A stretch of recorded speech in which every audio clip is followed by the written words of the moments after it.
اگر کسی شخص نے قربانی کرنی ہے، چاہے وہ مرد ہو یا عورت ہو، تو قربانی کرنے والے کے لیے مستحب یہ ہے اور سنت یہ ہے کہ وہ ذی الحجہ کا مہینہ شروع ہونے کے بعد نہ تو اپنے ناخن کاٹے اور نہ بال ترشوائے۔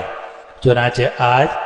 29 ذی القعدہ ہے، ابھی یکم ذی الحجہ شروع نہیں ہوئی۔ اگر آپ اپنے بال بنوانا چاہیں، ناخن کٹوانا چاہیں تو کٹوا سکتے ہیں، لیکن اگر آپ کا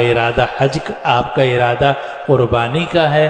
تو پھر قربانی کرنے والے مرد یا قربانی کرنے والی خاتون کے لیے سنت یہ ہے کہ وہ نہ اپنے بال ترشوائے، نہ ناخن ترشوائے، نہ بال کاٹے نہ ناخن کاٹے، اور جب اس کی قربانی ذبح ہو جائے، چاہے 10 تاریخ کو ذبح ہو، چاہے 11 تاریخ کو ذبح ہو، چاہے 12 تاریخ کو ذبح ہو، جب اس کی قربانی ہو جائے اس کے بعد پھر وہ اپنے بال بھی کاٹ سکتا ہے، کاٹ سکتی ہے، ناخن بھی کاٹ سکتا ہے، کاٹ سکتی ہے۔ اس لیے جن لوگوں نے قربانی کرنی ہے، اللہ تعالیٰ نے ان کو توفیق دی ہے کہ انہوں نے قربانی کا جانور خرید لیا ہے یا حصہ ڈال دیا ہے یا قربانی کا جانور خریدنے کا ارادہ ہے،